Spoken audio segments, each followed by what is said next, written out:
Hello. It says I have one person here. Can you say hi so I know that you can hear me?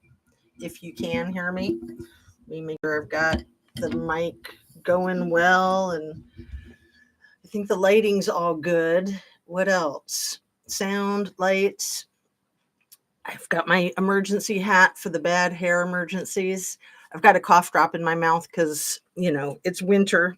I'm here in Ohio where we had 10 inches of snow last night. So it's crazy. The pets are loving it, actually. My kids are too. They're out there sledding. So I'm coming to check you guys out.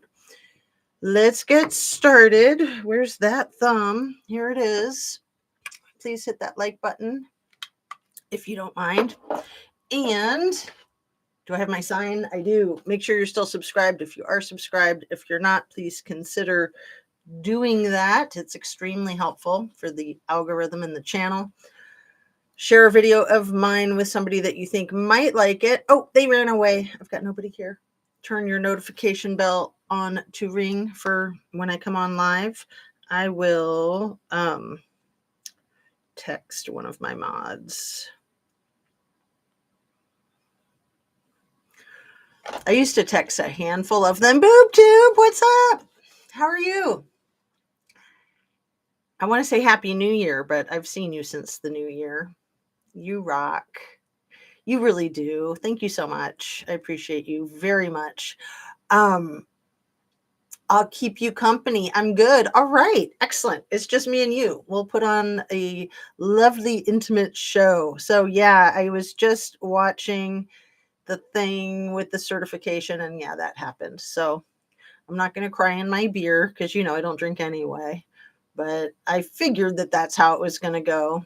I was hoping against hope, but I also felt like if, like you had said in the last live, the last time I saw you on one of my lives, that if it didn't go that way, it could have been another J6 worse than the last J6. So I was not wanting that, of course. And then by the end of the week, I think Thursday, they'll be doing the Carter funeral service. And then the 20th will roll around and who knows? I want to talk some today about that Cybertruck explosion, you guys. That whole thing is insane. Completely insane. All of these weird kind of, what do you call them? Quasi-terrorist attacks with these quasi-sticky note manifestos.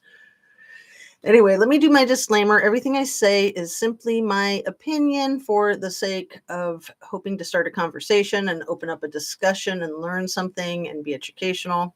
All my videos are made for YouTube. It's an entertainment platform.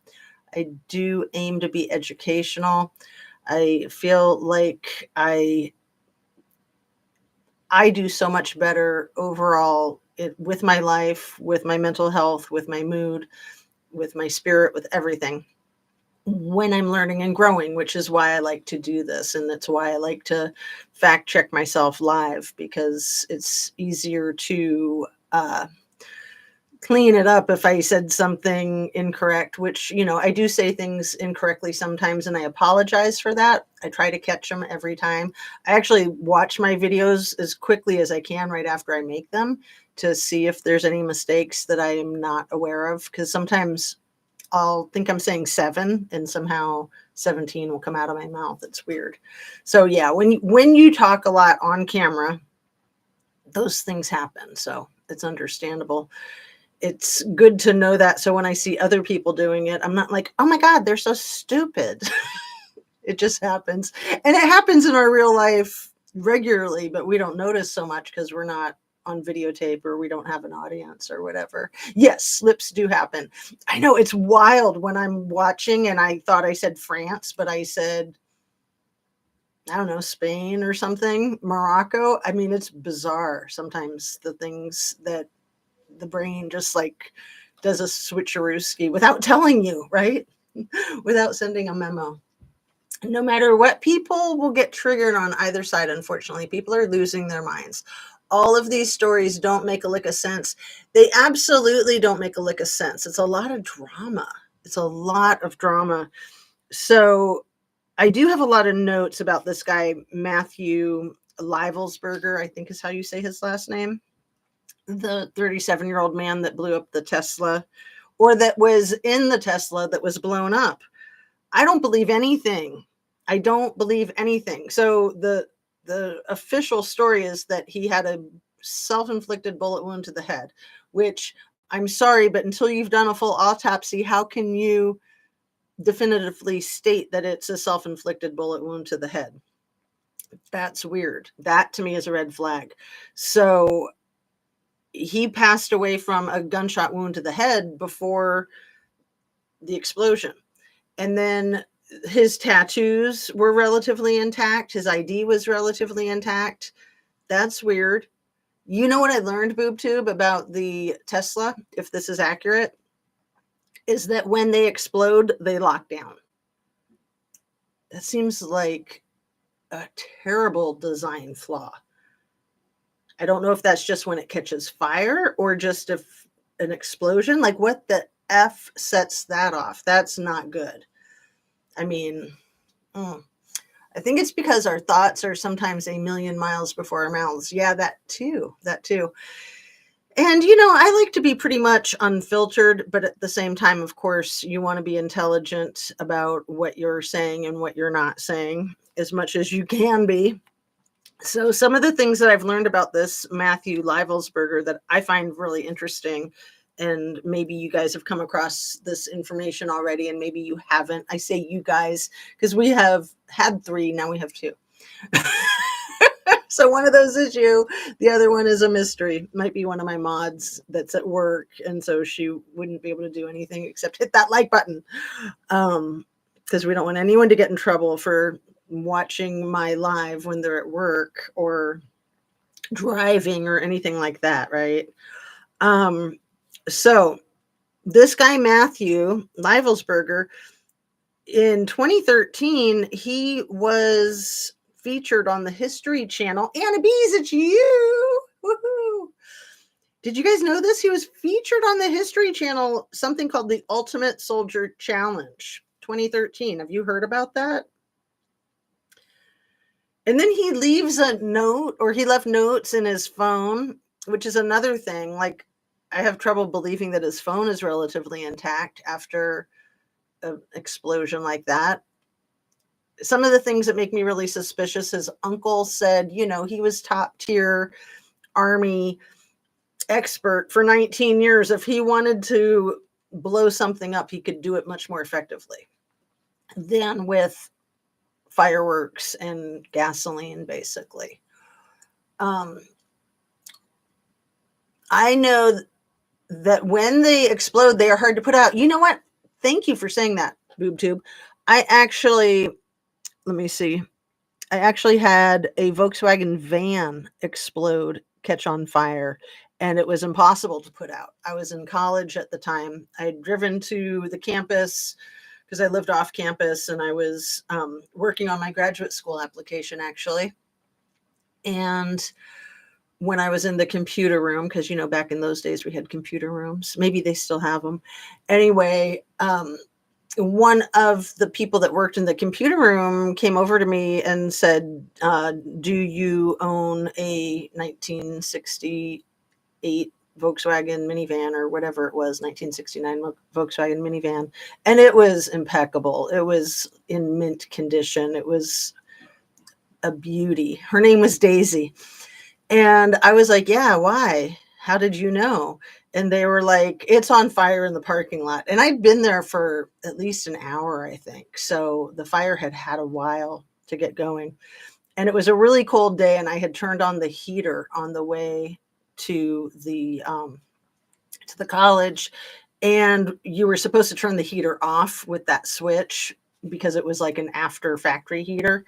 And I forgot to turn it off. So it was my fault. My insurance company still cashed me out handsomely, but I didn't know that at the time. I didn't even know what do they call that insurance? They asked me, like, do you have, it's not collateral insurance. Anyway, something with a C. They were like, "Do you have that kind of insurance?" And I was like, "I don't even know what that kind of insurance is. Never heard of it." And it's for things like vandalism or a tree falling on your vehicle, and it's cheap. I would recommend it if you guys remember what it's called. What is that called? Collateral? Um, let's see. Anyway, the when I ran out there and there were a bunch of firefighters with the hose trying to put the flames out, and the flames were like 50, 75 feet in the sky. It was insane. And I guess the metal that those engines are made of, I don't know if it's magnesium or what, but once it catches fire, you can't really put the fire out. So yeah, it's interesting that I've had a car explode basically. Um, so, LOL, I did hear that all these guys are featured in something weird in these latest stories or go to prestigious schools, etc. Yeah, yeah, like I mean some of it could be attention seeking, right? Absolutely. I think they were MK Ultra Annabes. I wonder. I really wonder about Fort Bragg and that idea for sure. So this mic is kind of in the way of my arm when I'm pinning your messages. So maybe I'll use my other arm. Um, let's see. I think they were MK Ultra. I think you might be onto something there, Anna. You blew up Fillmore from the Cars movie. Tisk tisk. Hey man, just kidding. Oh, I don't know. Oh, see, I never really watched the Cars movie. Of course, my kids did, but I was always busy doing housework and stuff, right? Comprehensive insurance, boob tube, you saved me. That's exactly what it's called. So I'm standing there watching my van burn. This, like I said, mint condition, completely refurbished, beautiful split window. Her name was Daisy. I already told you that. I'll post a picture of her with my handsomest husband on our wedding day, wearing his tuxedo, standing next to Daisy. And yeah, it was like probably within a year that I blowed it up. I like to say blowed up.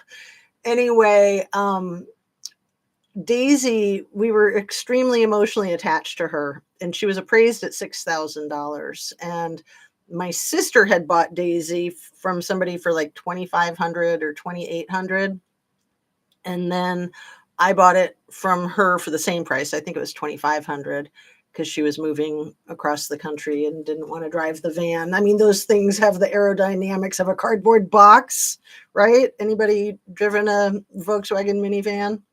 They are the worst when it comes to wind and being on the freeway. That's not what they're made for. They're made for camping and looking cool. So anyway, when I stood there in the parking lot crying because my baby was burning right in front of my eyes and they couldn't do anything to put it out. And I was just glad that nobody was hurt and that other cars weren't caught on fire. And as I'm crying, and one of the firefighters or first responders said to me, "Oh, I guess you don't have comprehensive insurance then, huh?" And I was like, "Comprehensive insurance? Like, what's that?" And they were like, "Well, if you do, it'll cover it." And I was like, "I have never even heard of that. I have no idea." Turned out I did because I had USAA, which I swear by them. They're the best. My sister had the USA also, and she was so smart because that was her first and only car she owned. And because it was vintage and in such great condition, of course she had the comprehensive insurance that was like $150 a year.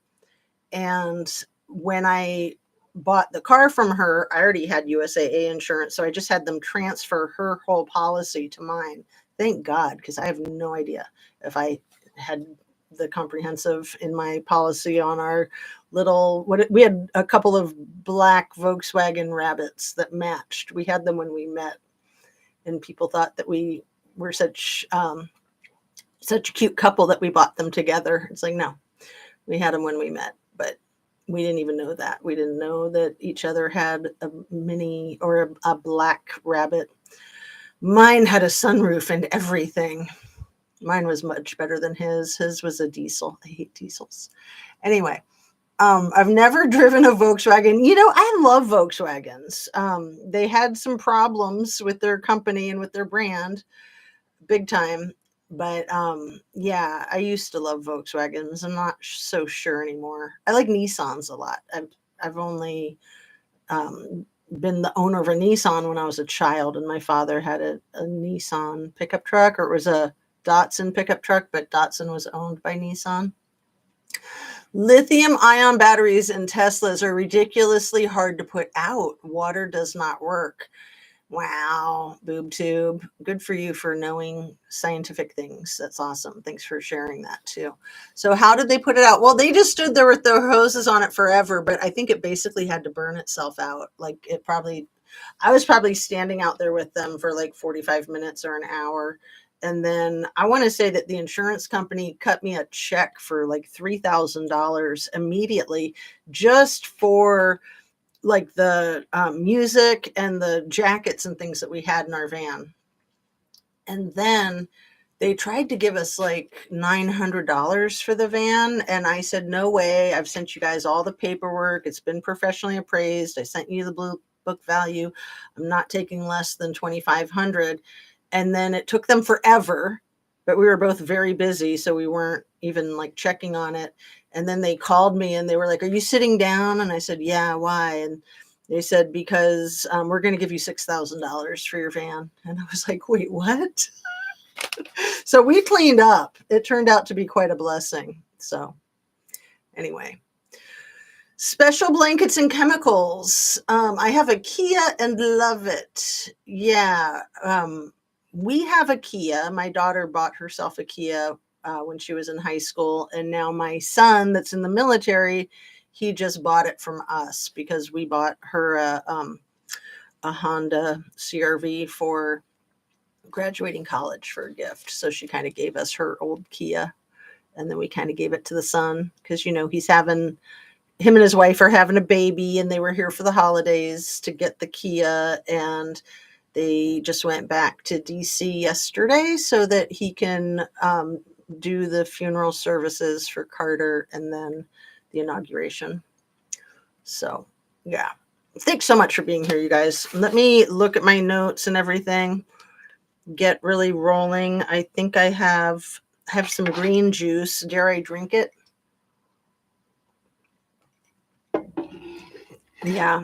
I don't like having to deal with insurance companies, but USAA has been great. They've treated us very well. I've had them since I was 18. So like almost 40 years. No, I'm not that old. Don't do the math. Okay. So, I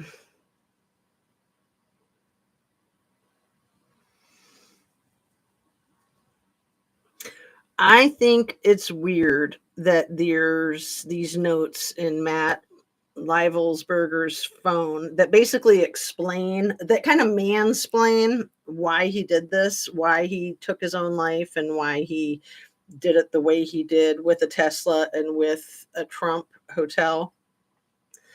And then I think what's really weird, what I really am suspicious of, is the mainstream media making this announcement again and again that the authorities have found that Matt Livelsberger held no animosity towards Tenacious D, our president-elect. The fact that they keep saying it again and again makes me think it's complete BS. That's just me. And also, it doesn't make sense. It doesn't make sense that he's all excited about Tenacious D, but then he's blowing up a Tesla in front of his hotel when he won the presidency. Like, why would you do that? His little mini manifesto is all about how our world's coming to an end and how screwed we are. So you would think that if he was a Tenacious D supporter, that he'd be like, well, thank goodness we got the incoming president-elect, right? It just doesn't make sense. So, yeah. So in December, was it Christmas Day, you guys? I honestly don't know. That the largest cache of explosives in the history of our country was discovered on this man's property in Virginia, like 150 explosive devices. Was that Christmas Day? And then the very next day was when the plane was shot down by Russia because it was mistaken, like the plane like flew into the wrong airspace or something. And then Putin apologized for that. That was the day after Christmas. And then 3 days later on the 29th, oh, and let me just say about 38 people died in the plane being shot down. I think there are about twice that many in it. So half survived and half didn't. And then the plane that crashed during the landing in South Vietnam on the 29th of December, 179 people passed away in that, and only 2 people survived. And then we have January 1st, of course, New Orleans, Hawaii, and Vegas, right? So I went over that in painstaking detail live with you guys in my last live about Hawaii happened at midnight, but that's midnight Hawaii time, which should be earlier here or later here. Sorry. See my brain. So it would have been like maybe 4 a.m. here, which is right around the same time that the New Orleans incident happened. I think that was at about 3:15 in the morning. And then the one in Vegas happened at about 8:30 in the morning. So apparently he drove up, Matthew Livelsberger drove up to the valet area of the hotel at about 7:30, but he just did a drive around. And then he came back at 8:30 about, parked the car and did that. I think is that time frame. Does that sound about right? And then all this like not terrorist attacks. It's like, I don't know. Vegas sounds like a terrorist attack.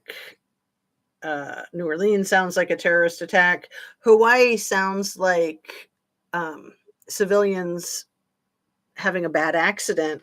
But if you're going to think conspiracy theories for just a second on that, Hawaii, they know that they have a really bad problem with illegal homemade explosive devices for fireworks, and they know that people set those fireworks off on New Year's Eve.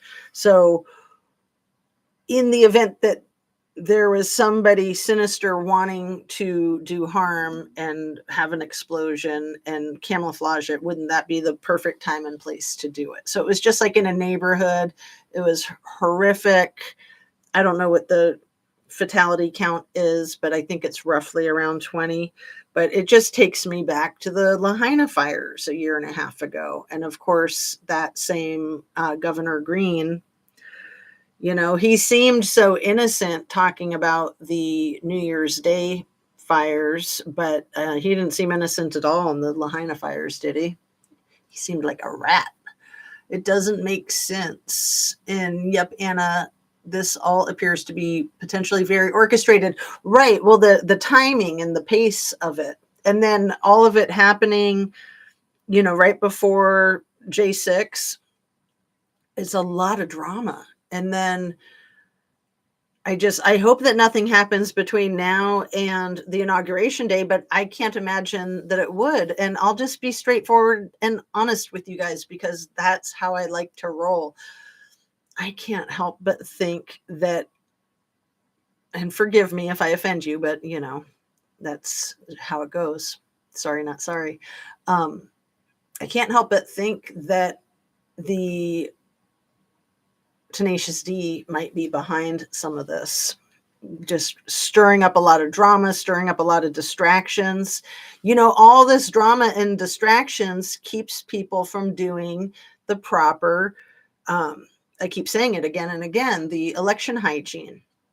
We know that Putin has been sanctioned with interfering with our presidential election. We know that Musk has been sanctioned recently for interfering with other countries' elections. So it's just horrible. I mean, if the election was a fair election, then I can get over it. Really, I can. But I don't believe anything about it was a fair election. So that's why I'm personally stuck on it. And, I think it might turn out like going back to, was it 1990 with Bush and Gore, when, they had the dangling Chads in Florida and Bush's brother Jeb was the governor, and then they said that he won, right? And then it was what, 6, 7, 8 months later after he was inaugurated that he had to deal with 9/11. So, I mean, that whole 9/11 is a whole nother bunch of conspiracy crazy stuff potentially. But for me, I was just like, yeah, dude, careful what you ask for. You just might get it. He wanted that presidency so bad. I felt like he was willing to cheat. His brother was willing to cheat, and the whole state of Florida was willing to cheat. I mean, not everybody that lives there, but the people in charge.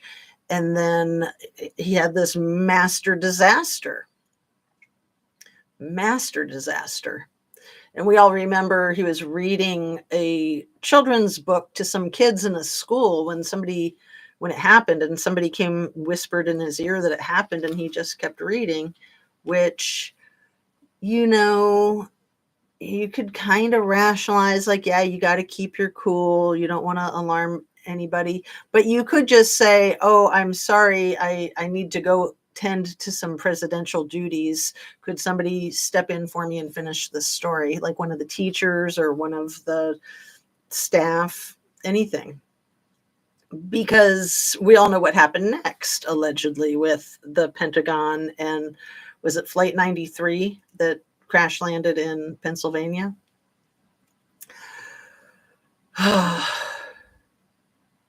Yeah.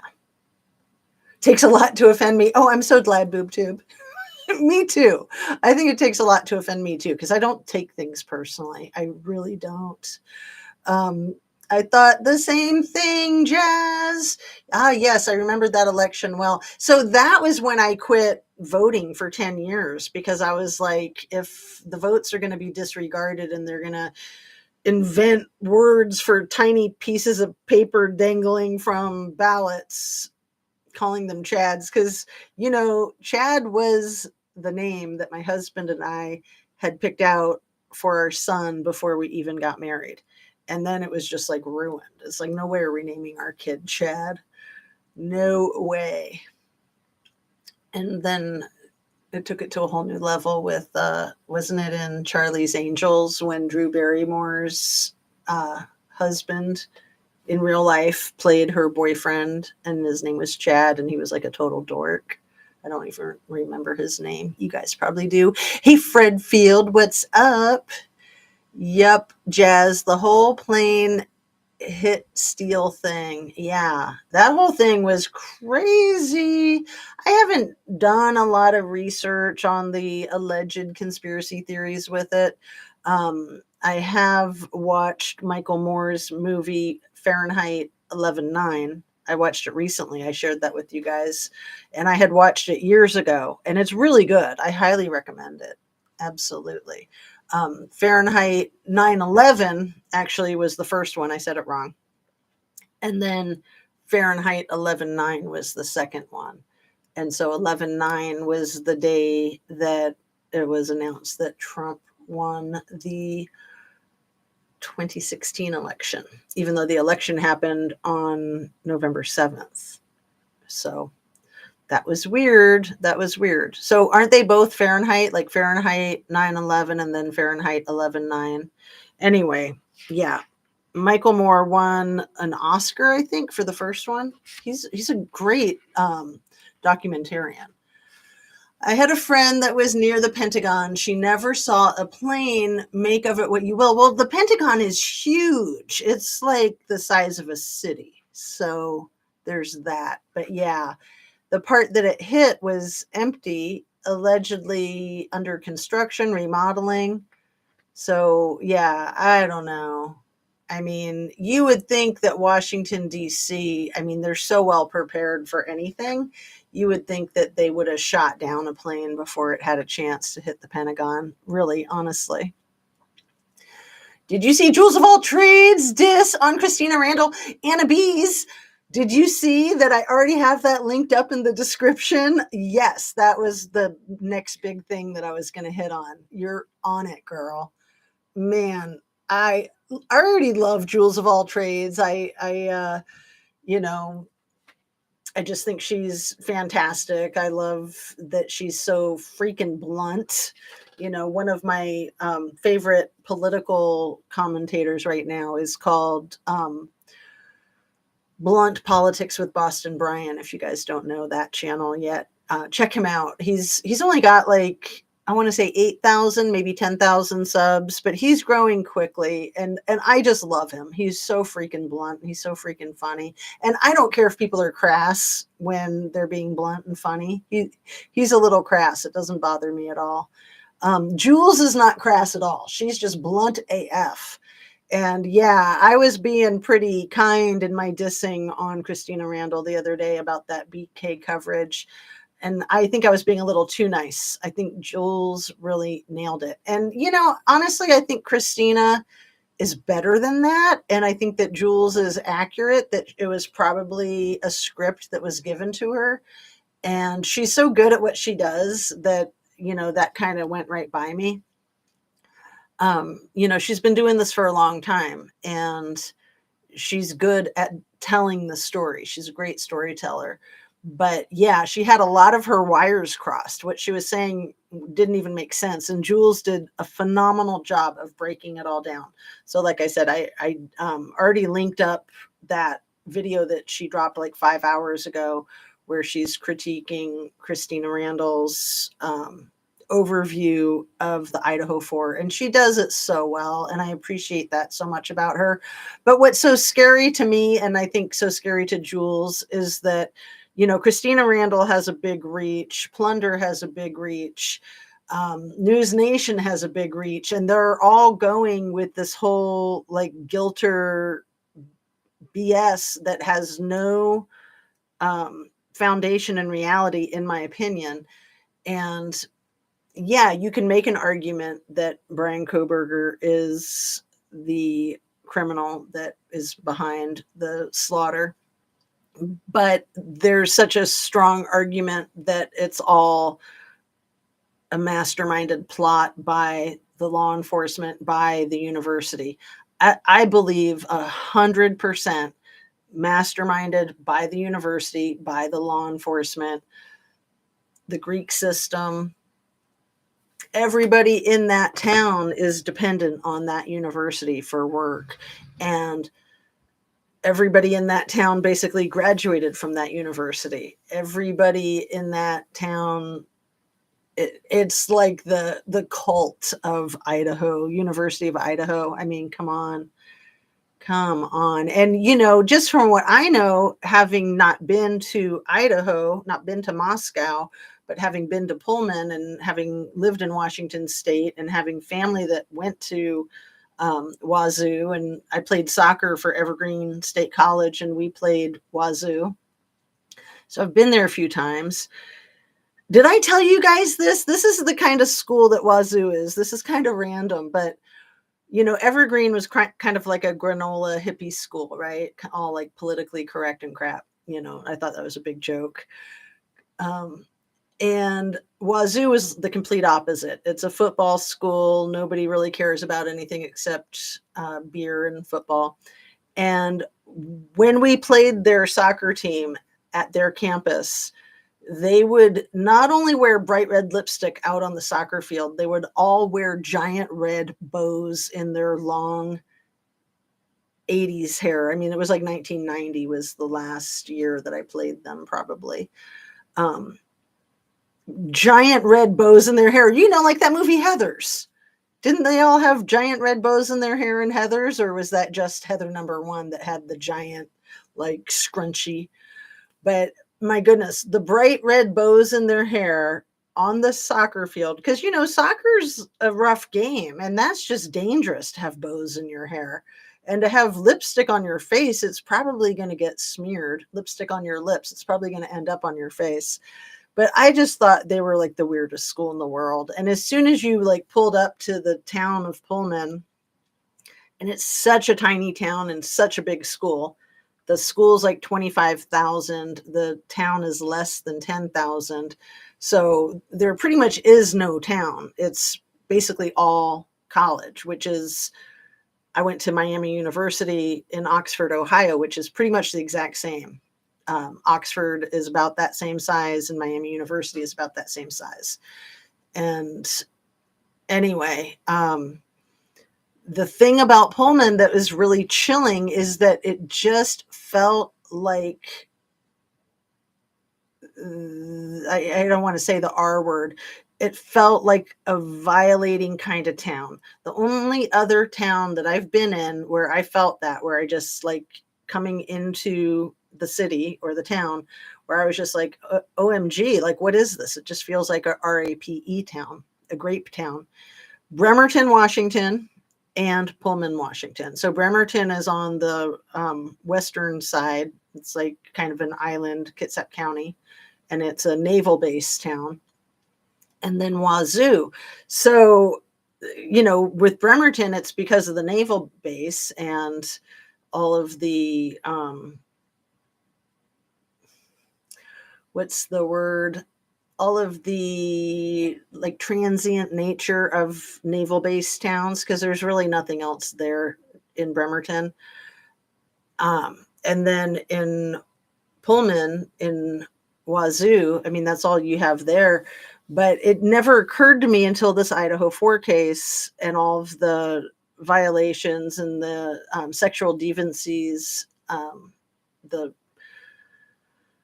the cases against Matthew Kurt and Dan Hargraves and against the entire command staff of the Wazoo Police Department. And then, you got to look at Jenkins over there at Pullman PD. That, of course, the police are behind the essays, because if they weren't, they'd be putting the kibosh on it. And I didn't want to assume that just because it was like that back in 1990, that it was still like that almost 35 years later. I was very, very slow to, I think, even divulge that whole thought process that I had in my own experience. But I love that I've had my own experience with a lot of these places like Truckee, because unless you've been there, you don't know the vibe and the flavor and the culture, and it's so important. So important. What did I miss? She heard the explosion, though. Who heard the explosion, though? Sorry, I'm going so far back. I'm going to get caught up because I see Shan's hearing everything, and maybe someone else that I missed. So let me get caught up real quick. No, I didn't see it. Yes, NORAD would have been scrambled. I saw the promo post, but did not click. Oh, I'm sure it was a script. Yeah, definitely. I think that those big channels rely on people researching for them and don't research it for themselves. Well, I know I used to watch Annie Elise, but I can't anymore because she's full of it. But she mentioned in one of the videos that I watched of hers that she had an agent, and then that agent like hooked her into whatever big corporate conglomerate she's a part of now. And yeah, I thought she was good when it was just her, when she was just kind of like a cute young kid by herself. I mean, I say young kid, she was probably 30 at the time, but she was great. And then she got bought and sold, and yeah. I still like Christina too, Anna Bees. I do, but yeah, you got to take it with a grain of salt, right? Which, I mean, I try to take anybody with a grain of salt anyway. I do. But if I am sold on a channel, I will tend to eat their stuff up. Like Seeker of Truth, Shan. Did you see Seeker of Truth gave you and me and a handful of others a huge shout out? I was going to link that up in the description too. I haven't done that yet. She just dropped a video yesterday. I don't remember who else she shouted out other than Shan and Ara. And I was like, oh, she didn't shout me out. And then she said some other things. And then she said Justice. And I was like, yeah, woohoo. It was really sweet. I mean, I haven't heard my name mentioned on another channel in a long time. So I was very touched by that. And I sort of thought, oh, I missed that boat. I don't talk about Kylie enough, even though mention her almost every single video. I feel like I talk about her a lot. I don't always have her picture in my thumbnail, and I don't always have her mentioned in the title, but I do try to put her in the thumbnail and in the title just to keep her name out there. I hashtag Kylie Rodney all the freaking time. And I recommend that we all do. You can do it in the chat right now. And I'm going to continue to get caught up. I'm going to hop out of chat for a bit. We'll be listening if I don't get a chance to comment again. Have a great day, everyone. Thanks so much for coming in, BoobTube. You're awesome. And yeah, it's nice to just lurk sometimes when you're able. I do a lot of lurking. Hey, Shan, stay warm. I know it's like 20 degrees out there right now. Okay, BT, have a great day. BoobTube, Anna, thanks, Squirrels on Fire. Jazz, are you getting the snow ice storm? Yes. Did you get the snow ice storm, Fred, in Chicago? I'm sure Shan did, because she's just due east of me, probably a couple 100 miles, I think, or something like that, somewhere in that range. And yeah, I'm not sure. Like, I was going to text my son in DC to see if they got hit. He was trying to beat the storm yesterday when they left in the morning, and they did get back to the DC area before any snow hit at all. So yeah, I was out walking. I took a 2-hour walk yesterday because I figured that it was going to snow and that I wasn't going to be able to walk for a few days. So I got all bundled up. It was 22 degrees out. I was fine because I had on like 3 or 4 pairs of pants, 2 pairs of winter socks, 2 of those things on my neck. I forget what those are called, like turtleneck things, the fleece ones. I had my hat. I had 2 pairs of gloves on. I had my big winter jacket. And what was my point? So while I was walking, it started to snow. And so I thought, well, maybe I should stop at the grocery store. And by the time I came out of the store, I was not in there long. There was quite an accumulation. So I just felt lucky to get home safely, because I was kind of like, maybe I shouldn't stop at the store in case that happens. But it's always good to stop at the store right before the storm hits, even if you've already stopped at the store, which we had. But, just to load up on extra produce, fresh stuff, right? And yeah, protein and produce. Okay, let's see. She should, because we're neighboring states and we're about 6 to 8 inches so far, and now it's really coming down. Yeah, I think it stopped here maybe an hour ago, and I think we're at about 8 inches. You keep mentioning Heathers. I know I saw the movie, but I don't remember it in detail like you do. I will have to rewatch it. So I loved that movie. I loved Winona Ryder, Christian Slater. When my husband and I got together, a lot of people thought he looked like Christian Slater. Actually, it's kind of funny, because that was before Christian Slater had his huge downfall. So he was like the bee's knees, and the girls at restaurants or in the bank, they'd always be like trying to wait on him. Anyway, hilarious. So Heathers, I thought, was a really good movie, but I think that movie Mean Girls is, as much as I love Tina Fey, she completely plagiarized the script of Heathers and then had the audacity to call it her own. So I don't respect her for that, but overall, I do love Tina Fey. She's brilliant. So Cruel Intentions. I don't know if I saw that one. It sounds familiar. Shan, have you seen the one that I've been talking about a lot? The mini series called Sharp Objects. Oh man, I cannot stop talking about that one. And it just yesterday, I was thinking, what if the script, the storyline of Sharp Objects has some bearing in the Delphi case? Even I think it has some bearing in the Truckee case with Kylie Rodney, for sure. I really do. So if you haven't seen it, Shan, I'd highly recommend it. Yeah, it's chilling, absolutely chilling. And I haven't followed the Delphi case that much, but if it were something like that that they were trying to cover up in Delphi, because that whole Delphi case seems as effed up as they come, doesn't it? Let's see. I'm about to start watching the 1992 movie Unaliver Among Friends. I don't know that I've seen that one. I love watching documentaries and things. I've been watching a lot of JFK stuff recently and Silkwood. So Karen Silkwood's anniversary of her car accident was 50 years ago this last November. Was it November 13th, I think? And it's under investigation again. And her son is about 55 now, and he's pushing hard to get that's an amazing story, Silkwood. So I hadn't seen that movie since it came out, and Meryl Streep plays Karen Silkwood, and Cher is the co-star, and Kurt Russell. And yeah, I haven't finished it, but I just started rewatching it. So it's so scary, so scary.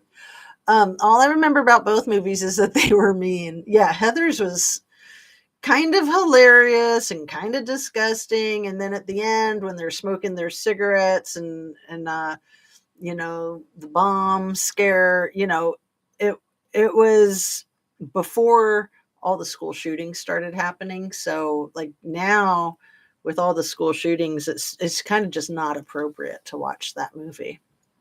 And I don't remember if they had like a parallel version of that at the end of Mean Girls or not. Grok recommended it, and The Great Gatsby as the closest movie to the storyline of Kylie.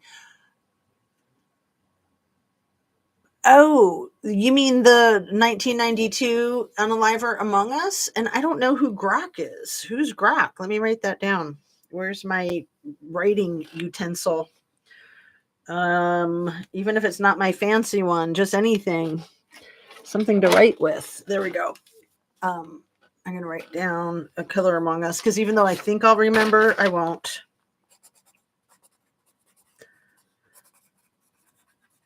And if it has anything to do with Kylie Rodney, The Great Gatsby, I know that movie well. I know the book well. I know the storyline well. I always think of Blair Witch Project, Silence of the Lambs, as well as the one that Scammy mentioned, the Lord of the Flies. And also Heathers and Mean Girls, of course. But yeah, that miniseries, Sharp Objects, nails it, in my opinion. And so, yeah, who is Grok? Is that a channel that I'm not aware of? An Unaliver Among Friends have Tiffany Amber Thiessen and Patty Duke. So I'll be watching that. Yeah, I love Patty Duke. And I actually like Tiffany Amber Thiessen too. She married that hot guy with the last name Green. Brian Green they were both on 90210, weren't they? Yeah, she always shouts channels out in her videos. I shared her video in a post. I think it was yesterday. Oh, cool. I'll check it out. Is that the one that I just mentioned? The Seeker Among Us? Is that who Grok is? I don't know. Because yeah, I was going to repost her video too, like in a community post or something. It was a really good movie video. It's like 10 minutes long. So yeah, tell me Grok is an AI tool. Okay, part of Twitter Premium. Oh, okay. Oh, okay. I'm totally lost because I'm so like behind with the technology. It's great. She shouted you guys out. Yeah, I know. It's so sweet. Who else did she shout out that I forgot? I'm going to rewatch it. Sometimes you don't notice the shout outs, but they're in the ones she uses the automated voices in.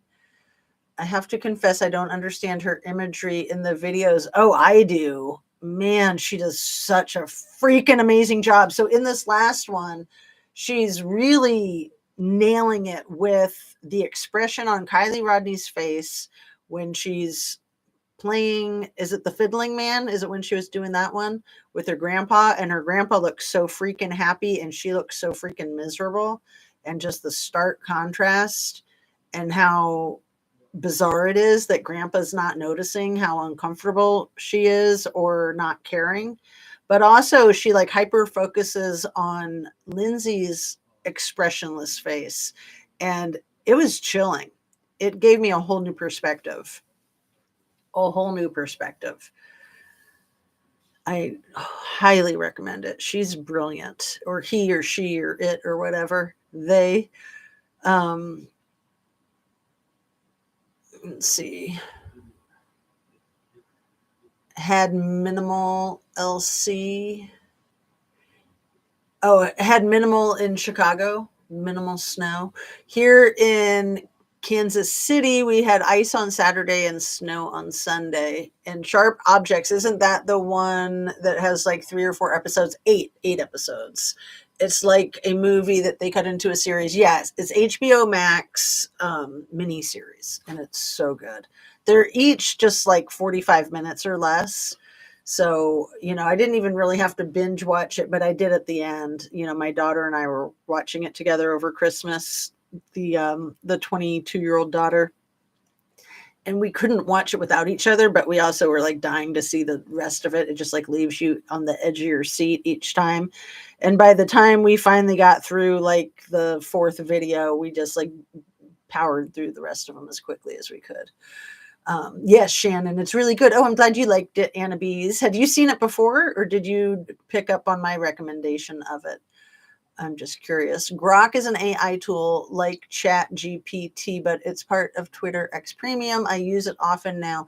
And you know who else used a lot of AI is Kevin Neese. And I hadn't watched a Kevin Neese video in a while, but I did a search for Dante Del Toro after watching the Seeker of Truth video, because she's calling them the Truckee Three: Trinity, Dante, and Kylie, which I thought that was a little bit of a stretch, but also a fascinating, interesting stretch, because Dante wasn't really from Truckee and neither was Trinity, but they are all 16 when they passed away. And they were, Trinity was 3 months after Kylie, and then Dante was like a month to the day after Trinity. And it really makes you wonder, when they're that close together and there are 3 16-year-olds, that why isn't the community like up in arms saying, my goodness, we got to protect our teenagers? Like, what the F? And yeah, Dante was on, it sounds like his lunch hour. So Kevin Neese did a really good focus of Dante's story. And it was like 12:30 in the afternoon, and he was out there gathering dirt for a science project to test the soil at the rest area. And it just doesn't make any sense at all. I mean, that's where it almost sounds like a Karen Silkwood kind of thing. Like, was he onto something with the soil that needed testing that they didn't want him to be onto? I mean, sure, it's plausible that he went out there and got despondent and took his own life, but it's so whack. It's so whack. Anyway, what I didn't know about Dante is that he was an excellent student and a soccer player. So I think he was pretty popular, and people were really torn up about his passing away. People didn't act so torn up about Kylie, did they? I mean, they kind of did. I mean, Mags did, and Jägermeister did, and and everybody had the long faces. But like the celebration of life, were there any tears there? I mean, her mother was more interested in scolding strangers on YouTube than she was in talking about the wonderful things that her daughter did, like writing that newspaper article when she was 11 or 12 years old, the one that Shan found, where she's like writing Congress or something. She's like trying to get a bill passed to outlaw plastic bags in the state of California. And she's got all this great, so well written, so well researched. And she's like 11 or 12. Like, that's crazy. And, why do all of the teenagers at ground zero in the early days of the search, why do they have those long, long faces? They look so guilty. Like they all know things. They all know. They look so guilty. They like way past the cat who ate the canary kind of guilt. Let's see. Sorry about the coughing in the background. My husband. I was like, if you're going to be making noises, could you like go to your man cave to do it? He said he would, but he lied. Huh. Maybe you guys couldn't hear, but probably you could because the mic is pretty good. I agree. Seeker is hard to follow in her imagery. Her last video was pretty straightforward and easy to follow. Yeah, I used to think that Seeker was making a lot of stretches, and I don't think so much anymore. So even like calling the three of them the Truckee Three, you know, we know that Trinity's boyfriend's mother was a high priestess and tight with Lindsay, and officiated the celebration of life services. So it's very possible, I was going to say plausible, possible that Francis was there with his mom, Sunshine Fowler. It's very possible that Trinity was there. But, you know, I'm always bringing up the connection about Trinity's stepdad, Christopher Stanio, whose identical twin brother, Matthew Stanio, is a trooper for the California State Highway Patrol. Christopher's a deputy for the Nevada County Sheriff. And Christopher, at least, was boots on the ground looking for Kylie. I'm going to guess Matthew might have been too, but I've never seen that. So I'm not going to make that statement. I'm just going to say it as a question, as a possibility. But Trinity's mother, Andrea Stanio, had just moved back in with her ex-husband a couple weeks before the daughter goes missing, and then she comes up not alive anymore. I think that's weird that it wasn't talked about publicly, just like I think it's weird that Sam Brown didn't talk about publicly how well he knew the Rodney Neiman family, how he'd been going to that lodge for 20 years. I mean, I don't know that he would stay at the lodge, but we have pictures of him at the lodge when he was like 20. And just like with the Idaho 4, with the law enforcement not saying how they knew these kids in that house well, the 1122. And why did Coomer Scott Green not mention like, oh, how weird is that happened at the house that my father owned when I was little? Like, OMG, you guys, it's crazy. If they would just say these things, it wouldn't be so suspicious. But because they're not saying it, that makes it suspicious to me. So with Kylie's case, Trinity, and then Dante, I don't know. So they're all 316, even though Grass Valley isn't Truckee, they're neighboring towns. I want to say they're like 20 miles away from each other. I'd have to Google it. It's been a while. But Grass Valley also happens to be the town that the Rodney Neimans moved to when they moved out of Truckee. And that's where Trinity and her boyfriend were from. That's where his mother, Sunshine, lives. That's where Paisley Woodard lived, and where she was hit by a car a year before Trinity was hit by Trinity wasn't hit by a car. Trinity ran around barefoot and then passed away from overexposure, allegedly. Ridiculous. But almost a year to the day before, Francis's other girlfriend that was a doppelganger for Trinity was hit by that car. She was only 15. Paisley was, but I had never thought about it. It happened a year before, so she would have been the same age as Dante and Trinity and Kylie.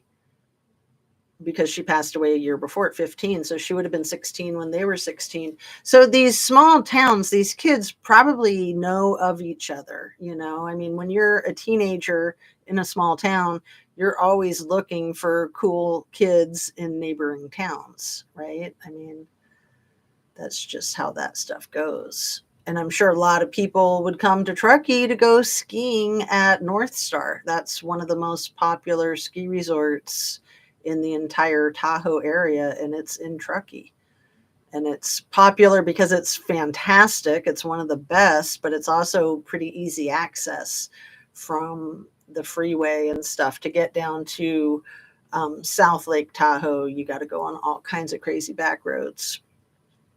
So let's see what else you guys are saying. Fred, maybe I'm really dense, LOL. Well, no, you're not really dense. But yeah, the imagery can be very artistic and creative. Let's say that. I saw sharp objects before you, and I was telling everyone about it afterwards too. I know, I can't quit talking about it. And it just keeps dawning on me more and more. Like I said, it was just last night or this morning that I thought, could that have something to do with what actually happened in Delphi? Could it be more like the plot of Sharp Objects than anybody has ever guessed? What do you think, Anna?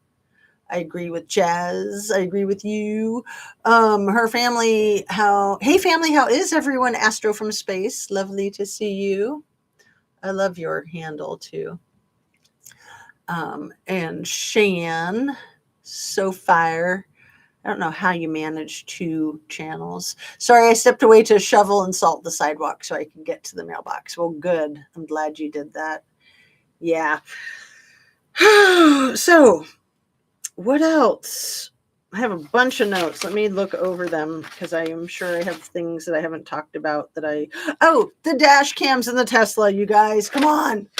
That was a thing with Kylie Rodney's case too. Like, people were like, we know that those Truckee kids probably drove some Teslas and probably have some camera footage from the night of the party. Going to the Tesla that blowed up in front of the Trump Hotel in Vegas, what about all those dash cams in the Cybertruck? What about it? What do you think, you guys?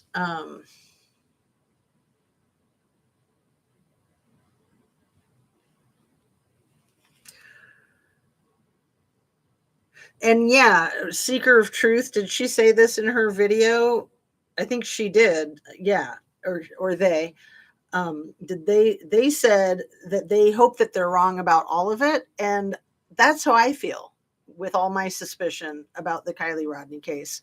I hope that I'm wrong about all of it. I hope that it was nothing sinister. It was just an accident and nobody did nothing wrong, but we know that that couldn't be further from the truth. We know it. And then to go on with that theme, Seeker of Truth was in that last video going with that theme of things that were wrong in Kylie's life. And it made me think of, was it on her Instagram account, Shan, where she had the Sublime song, The Wrong Way quote? And that's a really disturbing quote. I mean, I love Sublime and I love their songs. That song, The Wrong Way, is a very, very disturbing song. And it's about a girl who lives with her drunk father and drunk brothers, and they all abuse her. That's what that song is about. So why is she quoting that song on her social media, you guys? And I appreciate Seeker of Truth bringing that up again, because it had been a long time since I thought about it. So yeah, the kids looked so ashamed of themselves, especially the girls. Like the redhead girl, is her name Mags also? When they're doing that thing at the ground zero and they're all standing in the circle holding hands, and they're doing that thing, Shan, that you talk about. Like, they have their hands over their crotches and they're all looking down. Like, that's something that you do when that kind of posture is when you're feeling vulnerable. To be covering your crotch like that is a real tell, I think. And the fact that law enforcement and people in Truckee never mention the possibility of that type of a violation against Kylie, I mean, that's crazy to not question that. And then all of that overabundance of like basically what would amount to like a makeshift chastity belt with her thong and her boy shorts and her IUD and her diva cup and her nicely trimmed um down yonder region. I mean, ugh. Like, quit telling us all those details. They didn't tell us all those details with Trinity's package or woo-ha or whatever you want to call it. Vajayjay. I don't want to offend people. I mean, those are the things that I call it, trying to be non-offensive. But yeah, why? I mean, we didn't get any description, which we don't need it. We don't need it. They went on and on and on about Kylie and that aspect of her anatomy. Jackie Bushable, you're right on time. Don't have a shovel. I broke it last year. Here we go. They were destined, of course. Hey, Jackie, and Wrong Way by Sublime Lyrics, right? Right. And was it on her social media, like Insta, or I'm not sure what, because I don't really do social media. SF is still grieving her friend, she says. Oh, I know. It's so sad. So sad. Well, just like, I've been talking about the Martha Moxley case a lot lately because of RFK Jr. And that's why I started watching this JFK stuff too, because I thought, RFK Jr. was like 13 or 14 when his father was assassinated. So he's lived a semi-charmed life of trauma. I mean, seriously, like he's twisted, in my opinion. And then, I think that all of the Kennedys and Skakels know what happened the night that Martha Moxley was slaughtered, bludgeoned. Every single one of the Skakel siblings was there, you guys. So you know how before I had said that the tutor, Ken Littleton, who had just moved in with them that day, that he was instructed by the dad, Russ Skakel, to take all the kids out to a nice dinner at the yacht club or country club or whatever it was. So he did. He took the 7 kids, and Russ didn't go, but every single one of the siblings was there that night. I find that impossible that they can't have a clue about what happened. I mean, I can't imagine that Michael could have really cleaned up everything with that big of a mess. And again, why don't they talk about how devastating it is that somebody right next door to them was bludgeoned? Why doesn't Michael Skakel talk about how sad he is that the girl that he had a crush on that lived next door to him was bludgeoned right after he hung out with her? They never go there because they're too stupid to know that would make their story seem a lot more real. But this is why liars are lying, because they skip the most logical things. They're always on the defensive. They're always trying to alibi themselves rather than just get hit with the grief of like, oh man, this is horrifying. This happened to somebody that I cared about and happened in my neighborhood right next door, right after I saw them. What could I have done different to have helped prevent that from happening? Madeline, exactly. Maddie Soto. I know. I think about her a lot. I've taken a big break from that case because it's so disgusting. Just like I've taken a big break from the the twinning Sean's case, because same reason, so disgusting, and the trauma and abuse just gets to be too much. It's like, ugh. I have a habit of not listening to the words of songs. Well, yeah, I mean, a lot of songs that we know and love, we don't realize what they're actually about, right? That was very inappropriate, in my opinion. Oh, for her to have that as her, as like a thing on her social media. And see, I didn't think about it in a condemning way. I just thought, like, well, that's kind of weird that she likes that song that much and she thinks that it's okay to put that on her thing. I didn't think that it really meant anything. I wasn't reading into it. I just thought, ew. That's the whole reason I listen to the music I do, or the ones I create for my channels. Yeah, I love your musical taste, Shan. It was the IG account. Yes, it quoted a cigarette pressed between her lips. And yes, and then the next thing is something like I'm staring at her thing that rhymes with lips. I have it saved somewhere among the endless data. Shan, I know some words of songs, but I mainly listen to the music. I'm usually all about the lyrics, and if I can't relate to the lyrics, that is usually why I don't listen, LOL, unless it's classical or Hertz music, and then that's different.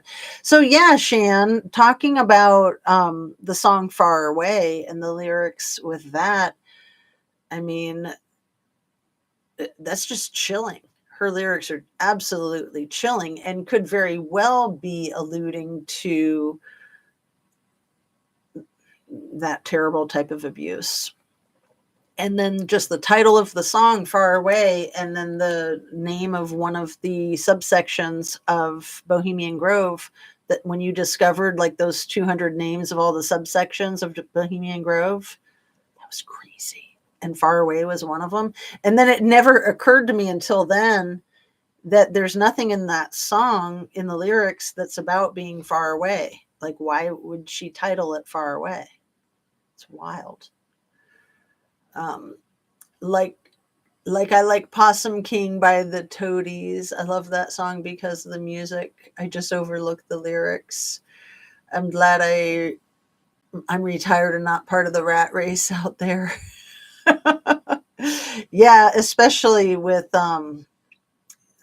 things that are going to be happening, I think, with people not getting paid overtime and with health insurance getting slashed. I hope that I'm proven wrong and that it's not going to be like an apocalyptic disaster. But I mean, for crying out loud, in the last Tenacious D administration, we didn't even have freaking toilet paper, you guys. I always say like TP for my bunghole, like Beavis and Butthead, which also reminds me of his two sons, Beavis and Butthead. I'm concerned. I'm very concerned. Freedom of speech, freedom of press. So yeah, you guys have probably all heard the news that the electoral college votes were certified already before I came on. Maddie's case makes me physically ill. I can't wait till they have foolproof charges that will include JS. I know. It is terrifying. And, Stefan, or however the F you say that disgusting freak's name, his parents, I think they are not as guilty as him and Jen, but I think that they were accessories after the fact. I think that they knew, even if he didn't tell them, they knew they were lying for him. No, it was inappropriate of Reber saying all that stuff about Kylie's privates. I know. Well, and Reber would be the same one with Trinity and the same one with Dante. So what did Reber say about Dante's package?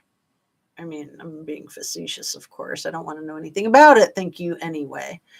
And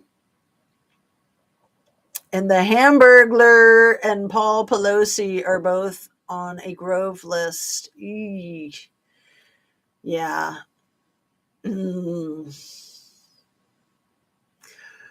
I worked in a hospital, just retired 11 years ago. Yeah, that's tough work. And all those freaking germs and super germs. It's crazy. Who's the club from the Tahoe region? Yeah. I just want to look at my. Oh no, my crazy kids, they buried their friend in the snow on the this is kind of scary. Can you see that? I mean, I think he's fine, but you can barely see like the green jacket, the black pants, and the black hat. I mean, that snow is deep. That is nuts. Here's closer up. So they buried one of the friends in the snow. That's not good. I mean, he could get really cold from that. What's a grove list? Bohemian Grove. Yeah. So the Bohemian Grove is an elite gentleman's club. I don't like to say gentleman because it's more like caveman club uh, over there west of Tahoe, like close to the coast. Is it northwest of Santa Rosa or southwest of Santa Rosa? It's a beautiful area, but it's known to be pretty nasty when it comes to the treatment of women. And yeah, talking about the whole thing with like the Handmaid's Tale. And even, do you guys remember with, was it wasn't Governor Green, was it? It was like that McCarthy guy. When the Lahaina fires happened and he showed up to Hawaii and he was wearing a polo shirt with the Bohemian Grove insignia on the polo shirt. Do you remember, Shan? Brush Junkie did a video about it. It was terrifying. Was it Kevin McCarthy? I think it was. I can look for it real quick because that is just bizarre. Brush Junkie.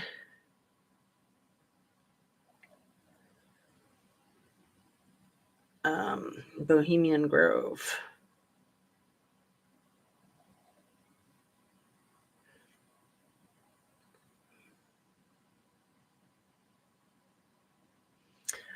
So yeah, I went right to the video. I'll put it in the description.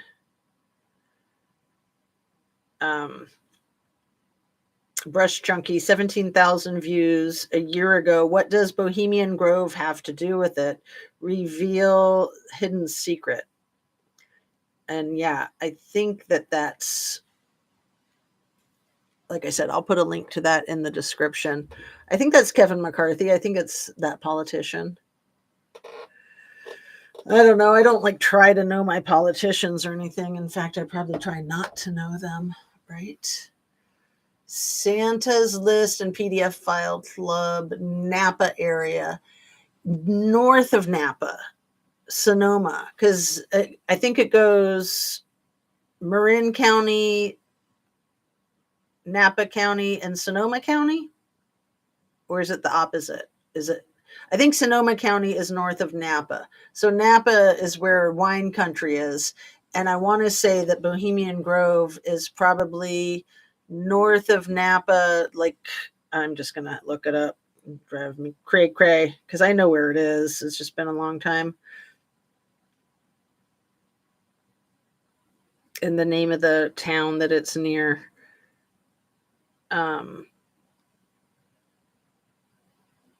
It's Sonoma, yeah, Sonoma County.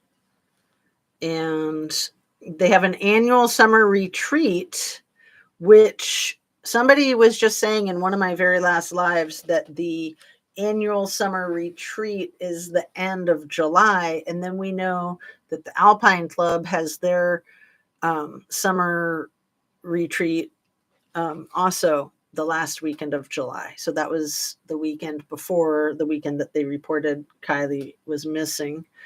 So it's a 2,700 acre virgin redwood grove, 75 miles north of San Francisco, where the rich and powerful hang out. Oh, it's part of the John Muir Woods. All right. I mean, I've been there. I've been to the redwoods. Interesting too, because Hannah, remember the whole Hawaii Hannah thing? She was talking about going to the Muir Woods, to the redwood forest, right? Um, Clarence Thomas and the Bohemian Grove. What goes on at that all-male club? That's the BBC. It's property of the Bohemian Club of San Francisco. I want to know the town. Monte Rio is the town that it's near. But let's see. I'm just going to look at the map real quick because I always like to have a picture in my mind, a more complete picture. Yeah. Gotcha. I think it was Green. He's the one that worked LV Lahaina Police Department when they pew pew happened, and then they went on to Lahaina a year later. No. That was Chief Pelletier. That was Pelletier was the guy from Vegas. Green was the mayor, the governor. And yeah, all of those guys were pretty new, went into their positions. Like, because then there was that other guy who quit, who just like up and quit. You guys remember his name? Okay, so yeah, it's slightly northwest of Santa Rosa. So yeah, if you just go directly to the ocean from Santa Rosa and slightly north, and then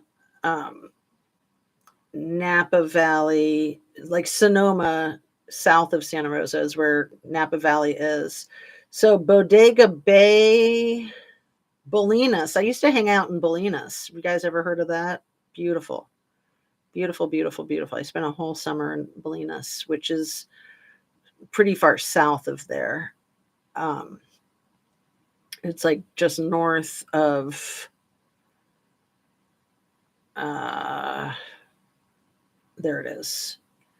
Just north of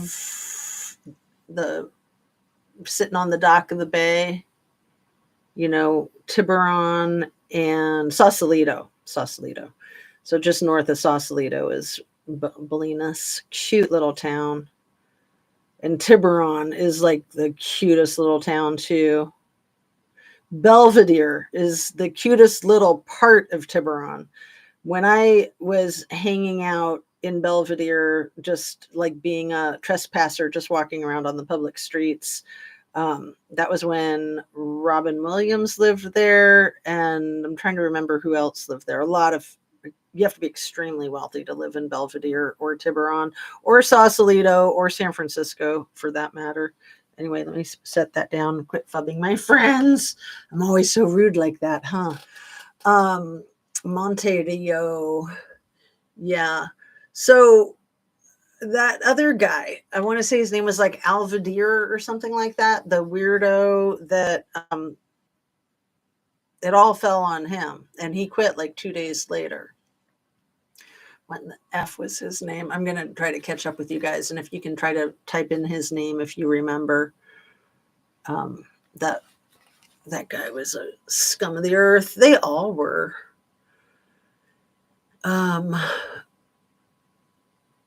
And yes, northwest of Napa, Montevideo, the philanthropy organizations in Sonoma are quite interesting.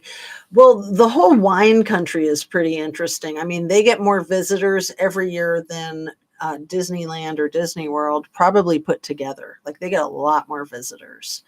And it's just a lot of money. It's a lot of like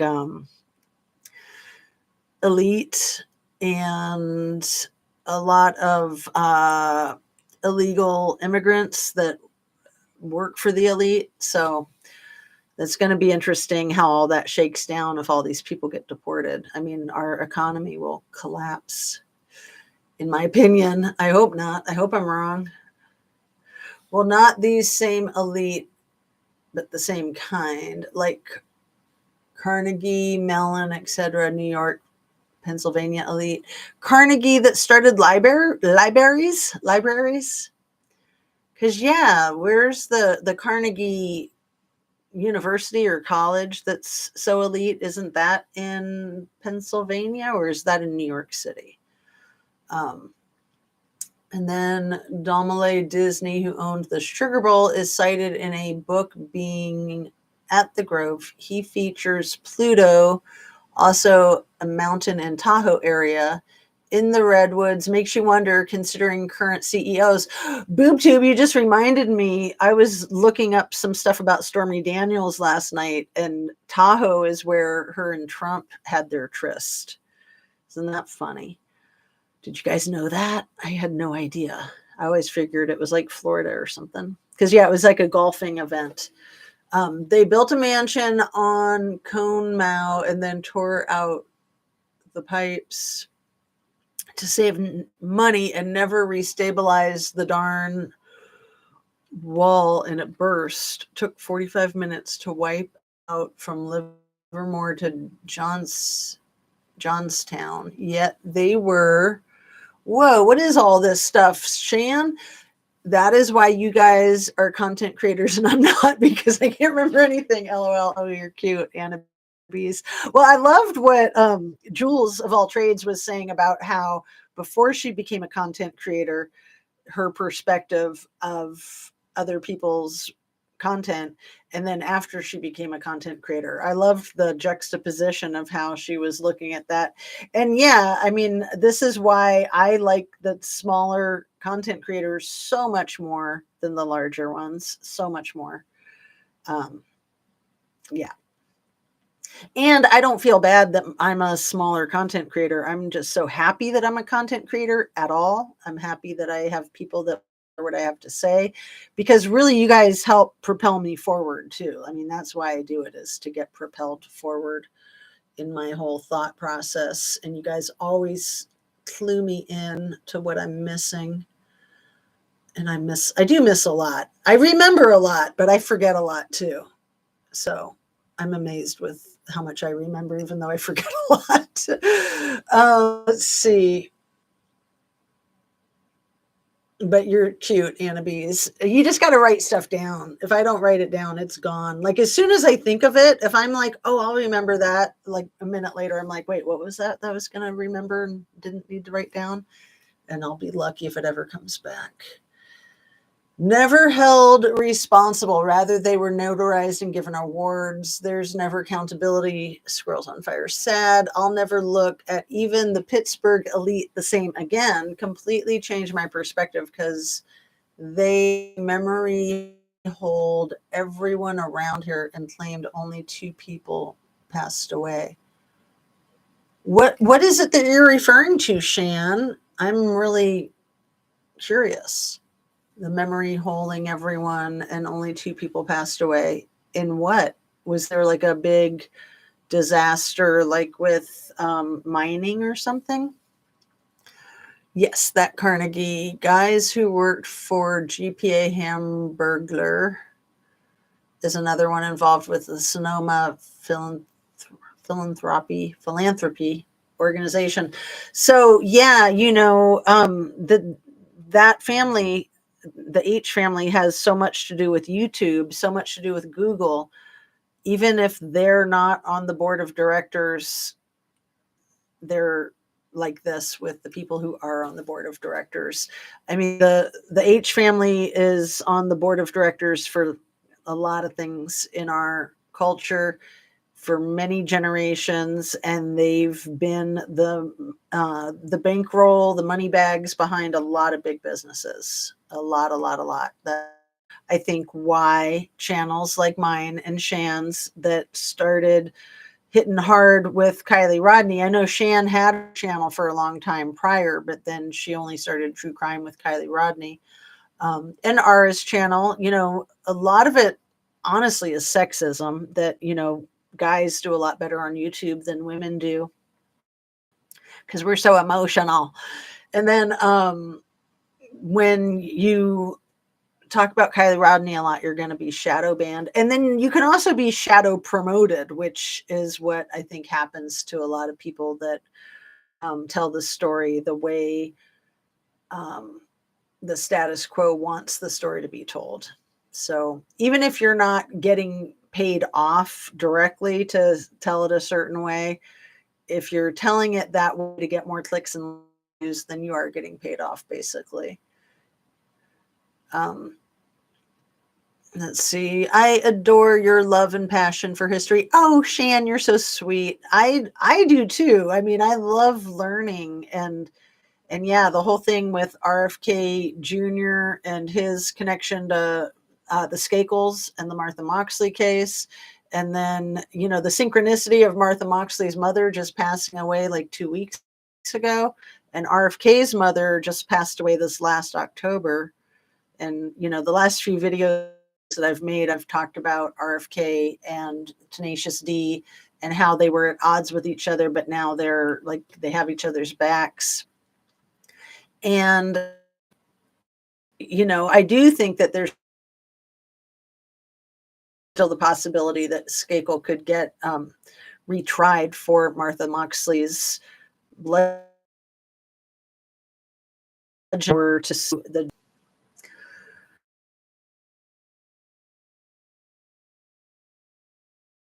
was in direct competition with the president-elect's father, I think, Leo Hemsley. And yeah, just how it all fits together. It's wild. It's really good to know the history. And then, the things with RFK Senior and JFK. So I've been looking at a lot of dates from the 60s. So that's why I've been looking at some of this JFK stuff. And yeah, the thing with Martha Moxley from 1975, it's 50 years ago, but I think it's going to come back up with Dorothy Moxley just passing away a week or 2 weeks ago, I think. And then also with the 50th anniversary of Karen Silkwood, was that a year ago? I think it was like, I want to say November 13th, 1973. And so the 50-year anniversary passed, and that brought it to the surface again, and her son bringing it to the surface. And then this guy, this investigator, like a car crash expert, I can't remember his name right now. I think his first name is the initials AO, and then his last name. He was the expert who did the Lady Princess Diana investigation, and I do need to look it up.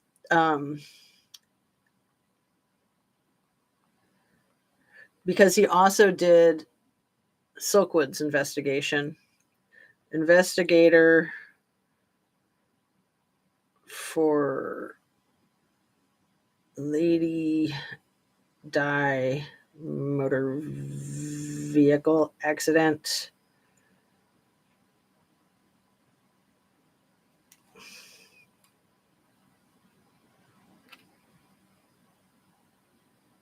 So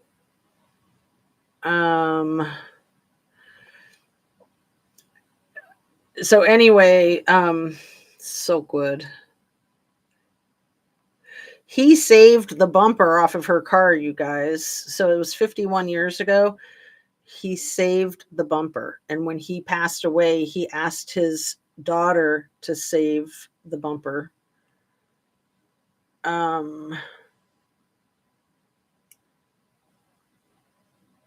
So that was Oklahoma. And oh, what is this guy's name? I'll find it and put it in there. But there's another investigator that worked for law enforcement who's been hyper focused on it. One of the Oklahoma City police officers, the Oklahoma State Trooper who investigated the accident. Yeah, the whole thing with her being asleep, that didn't happen. And is it this guy, Adolphus Pipkin? I think it's that. So it's like A.O. Pipkin. I think I found it. He was a private investigator who specialized in vehicle accidents. Yeah. So Pipkin. Yep. Yeah. Now it rings a bell. Now I remember. So yeah, I need to watch the rest of that Silkwood movie. Very educational. So he saved the bumper and asked his daughter to hold on to it in case forensic science ever advanced enough that they could do more with it than they could in his lifetime.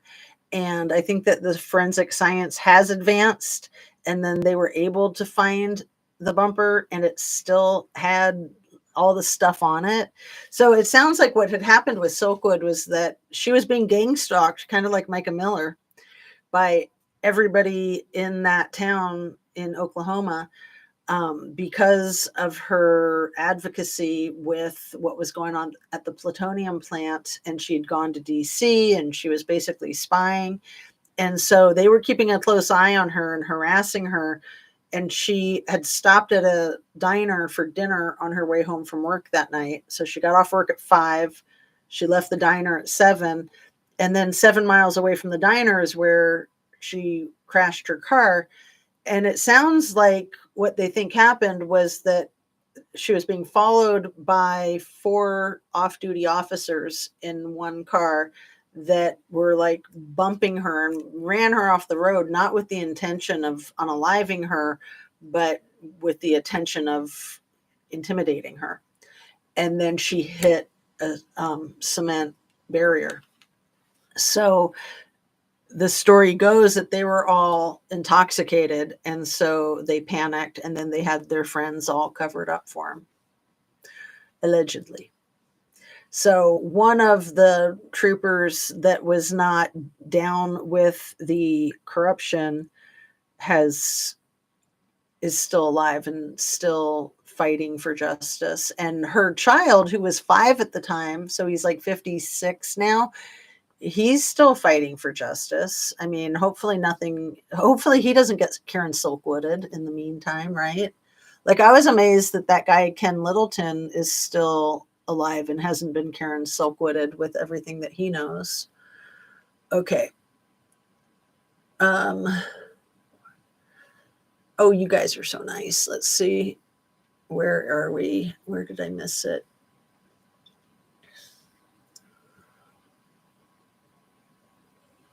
Carnegie.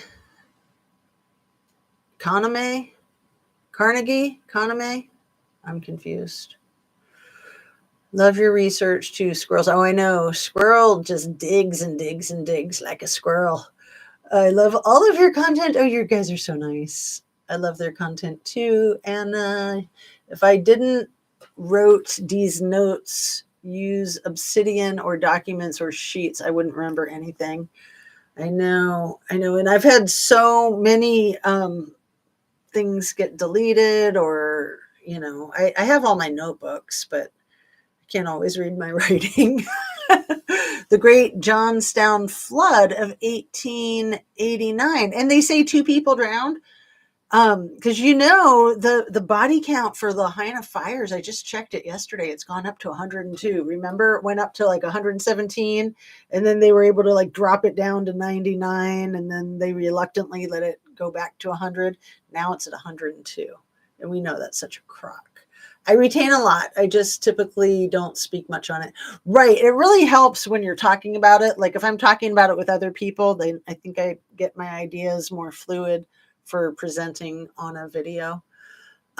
It happened again in 1962 or something, but not nearly what happened in the 1800s. But they memory hold 1889 with the recent flood. I used to go to this site multiple times a year until they commercialized it and ruined its real history. Wow. I retain fragments. Having ADHD and is why I keep all these notes, LOL. You keep good notes. They must not like the conversation because it keeps. How did you get a thing? Yeah, they don't like it because we were talking about the Hamburglar and we were talking about the K family. you know, the JF and the RF. So Marilyn Monroe was 1962. See if I remember this right. JFK was 1963. RFK was 1969. And then 1965, I think, was Malcolm X. And then somewhere between 65 and 69 was MLK. So Marilyn Monroe was first. I didn't know that. I thought Marilyn Monroe was second. You know, when she overreacted and unalived herself accidentally, right?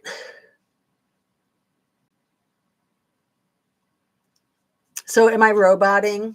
But I don't know how you got that little thing. Is that like an icon that we can all use with the buffering emoji?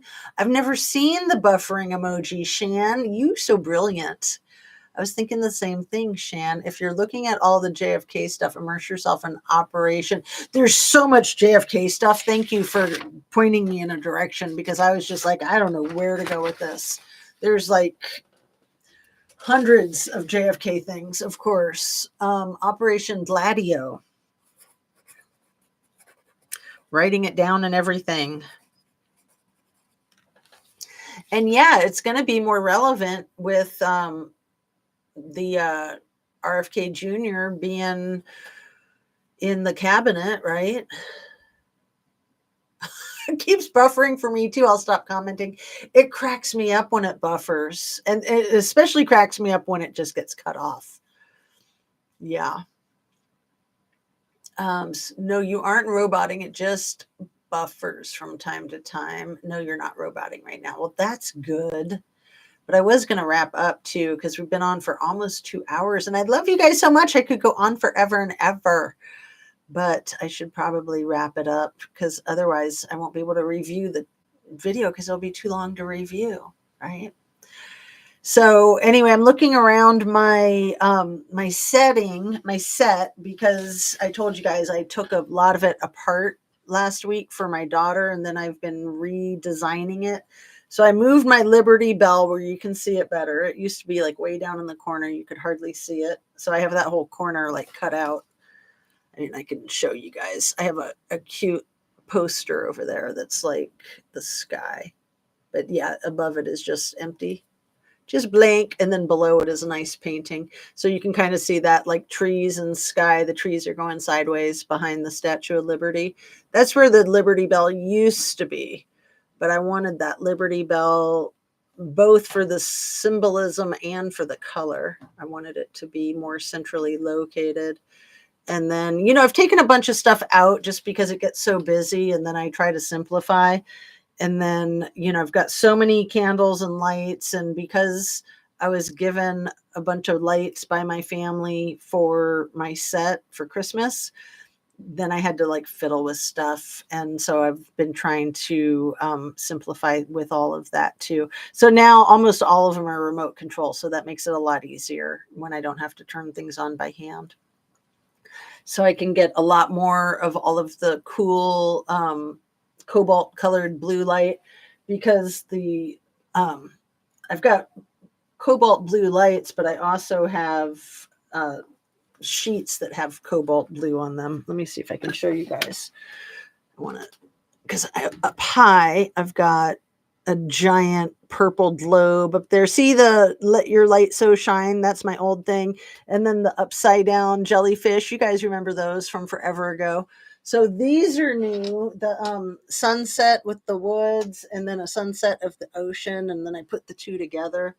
And I had them over there by the Liberty Bell, because the colors kind of go together. So what else? Oh, my bathtub. Remember when I showed you guys the bathtub? I was going to say that little soap dish better not have disappeared. I'm going to show you the bathtub with the tiniest soap dish in the world. Here, I guess you'd put it more like on the inside like that. Oh, and it's a dirty bathtub. It needs a bath. The clawfoot tub. Is that the cutest thing with the tiny little soap thing? I'm such a nerd. Anyway, I'll quit showing off all my cute stuff. Get back to business, right? Um, let's see. So yeah, I like to try to keep it where you can see certain things like, and you know what's so funny is when I'm videotaping, like I usually videotape my yoga videos, but I usually do my true crime live. Shan, did you know this? You probably already knew this. So when you're live, it's all opposite. That's why I'm always like not knowing which way I'm pointing or which way I'm like fixing my hair or my necklace or whatever. But when you're videotaping, it's the opposite. It flips. I didn't realize that until just, I don't know, 2 days ago. I've been doing this for 2.5 years, and I've been doing a lot of lives and a lot of videotapes both. And then I only figured that out. I've only known it since I was this many days old, right? There. Oh, and then I got this little pillar thing. I love these like Greek pillar things. And then there's a small one here. There's a small one down there next to this light that you can almost see, but not really. It's getting kind of dark down there. And then my little pagoda, my little bridge, my little guitar, my little fairy house, other tiny houses. I got my Gabby Petito pumpkin over there with the mouse. And then this is cool. I love it's just a pear. It's not even glass. It's just like acrylic, but isn't that so pretty? And I just moved it. And then I've got my little, like, I guess it's kind of like a Buddha figure, kind of little figurine. It's cool. It's real heavy, bronze, and it's on a really cool glass cube. I got to show you my glass cube because that is the coolest. Is that not the coolest crap in the world? That's one of my favorite things. And all of this stuff, that is one of my favorite things. And then I've got a bunch of these little lights that actually they used to light up, but then when they quit working, I just use them without lighting up. And then what else? This cute little thing. It's kind of like a little temple kind of thing. I don't know what you call that. Pagoda. And then a cute little Ohio, Pennsylvania style painting back here with a covered bridge. We got Brando. We got the military guy. What else we got? I'm going nuts with it all. So I got the tiny church. I got the tiny mailbox. I got the tiny bird bath. This tiny bonsai tree is new. Like, I mean, I had it down here where you couldn't see it at all. And then the wishing well. I got my tranquility back. Damn it. And then this geometric thing I love. I always want to have that in here. Oh, and then check this out. It's like a little, not a real plant, but one of those succulent things in like a test tube kind of thing. It's supposed to hang, but I'm just having it in a glass right there. And then this is a cool one. This is very delicate, and it had the audacity to break. It's like the thinnest glass, but I was able to glue it all back together, which I don't like to keep things that have been broken. It's bad feng shui. But what else? The tiny little gates and fences. And then here's the gate that goes with those fences. But I don't always have them all together. I used to have it up there with the Golden Gate Bridge. I just moved it down here. And then the one last thing, well, you know, the Rose Cathedral. This thing, this little bonsai type of thing that's like carved wood. It's hard to see because of the glass and the reflection. But if you zoom in on that, there's a couple of egrets or herons, like white herons, and a little pagosa kind of thing and trees and all. I love that kind of crap. I have a bigger one too, but Marlon Brando. I thought that was Elvis. Oh, that's hilarious. Yeah, you know, you've probably heard me talk about the whole thing with What You Got. So that's Brando from The Wild One. And that's the best line from any movie in all of history. What you got? And it's like a girlfriend of his is like, so what are you rebelling against anyway? And he's like, what you got? And then James Dean took it and ran with it. Then the next movie that James Dean did was The Rebel Without a Cause. Nice chatting with you too. Thanks for coming by, you guys. I'll finish reading your stuff and then sign out. Sorry, I hit the mic. It might have made a weird sound. Very nice of the family to give me the lights. I know, except then, oh, this one just went out. Let's see. This is my green globe. It'll probably turn back on. Sometimes they're like on a timer, but that one just ran out of juice. It needs to get recharged. But look at that. I have another. Because we can't not have the full chakra tower while I'm signing off. There we go. I love the chakra tower. It's taken so long. And I still don't have the proper purple one, but I've got that big glass thing with rainbow lights in it. I need to send you my duplicate globe. It's a miniature globe, but a pencil sharpener. Oh, yeah, I'd love it if you want to send it. That's why I don't use YouTube Studio for lives. Oh, because of the flipping things around? See, I don't know any of this stuff. OBS, the option on camera, as does other streaming sites, but I don't think YouTube gives the option to flip the camera back. That is so awesome to know. I know you're so advanced with all this stuff. And like I said, it took me 2.5 years to realize that sometimes it's flipped and sometimes it's not. It depends if I'm videotaping or filming live. So yeah, that's Brando. I thought it was Elvis, but I also hardly ever wear my glasses. Well, yeah, I mean, that is the Brando, man. That is the man. There's never been another Brando. I think that Brad Pitt is maybe as close as we've ever gotten. I think Benicio del Toro, that was what everybody loved about him, was that he kind of had the Brando-esque kind of thing. Stella! And oh my God, and then it was, what's his face? Alec Baldwin, who did was that in a movie or in a play? I think Alec Baldwin was in the play Streetcar Named Desire not too long ago, and he was Brando's character and did the Stella thing, and I'm just like, oh Lord, no, I can't stand that man. I went to Hobby Lobby before Christmas. They have stuff to build a dollhouse, and they have the little furniture. I might buy it. I love the dollhouse stuff, but as you know from the Sharp Objects, that whole dollhouse thing, spooky AF.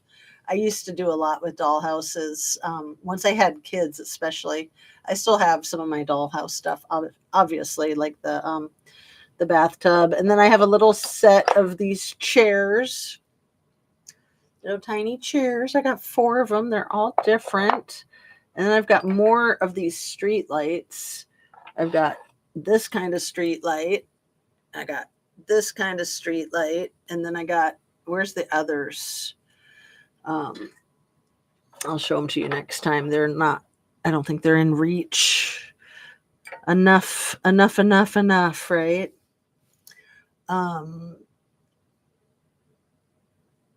Yeah, Hobby Lobby has some cute crap, don't they? I have the carved cork things too. 3 of them. Oh, that's hilarious, Shan. I have the 2. I have this one, and then I have the big one.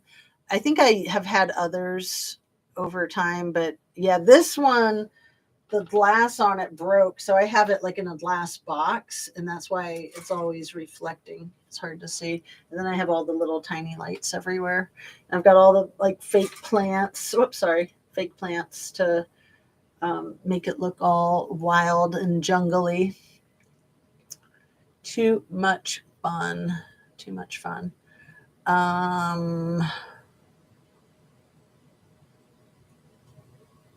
Anna, you should do like a dollhouse thing. You could even do like a YouTube of some dollhouse stuff, right? That would be like a fun DIY kind of thing. Howdy from Felipe, Annie Ruler. I was just about to say goodbye. I just didn't want to do it until you came on and said hi. So, peace out, you guys. Love and light. Have a fabulous rest of your Monday. Hopefully, we are all off to the start of a very good work week, and stay warm if you're in this bitter cold. We're going to be in this bitter cold for like a week, Shan. It doesn't look like it's going to even hit 30 for at least a week, where I am anyway, and it's going to be like single digits some. So, yeah, that's always rough.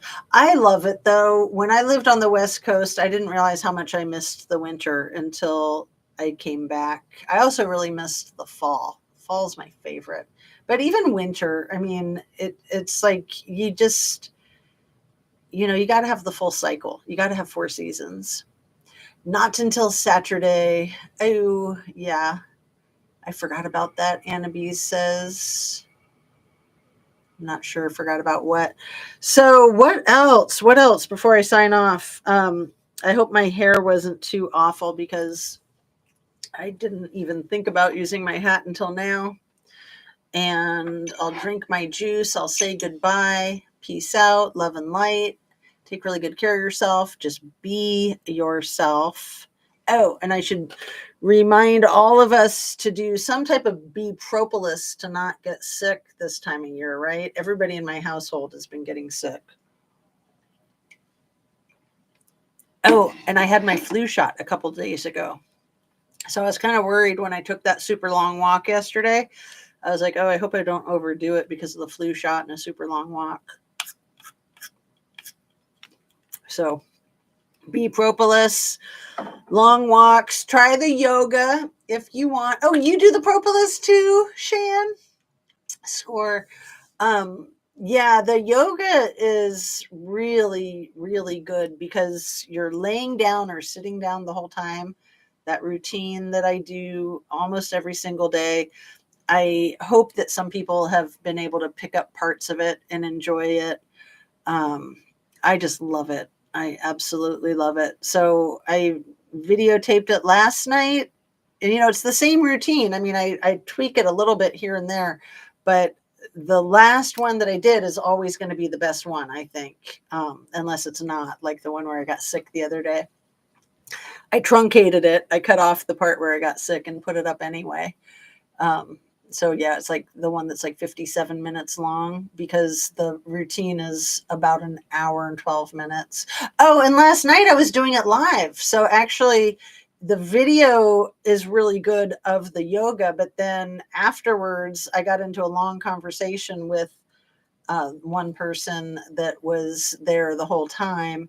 And I don't know if she wants that to be public or not, but I mean, it's we just like chewed the fat for like, I don't know, half an hour, 40 minutes afterwards. I forgot about that. So yeah, last night's was a live because yeah, I almost always videotape them and then upload them. And try it raw, order online organic chunks and make your own remedies with it. Yeah, I love that stuff. I love the raw. It's been a long time. I used to do that too. Winter makes me want spring.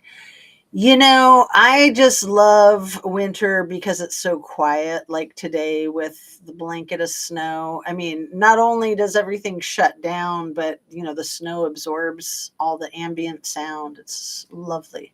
My fat ass started getting back into yoga and Bowflex. Wow, that's awesome, Shan.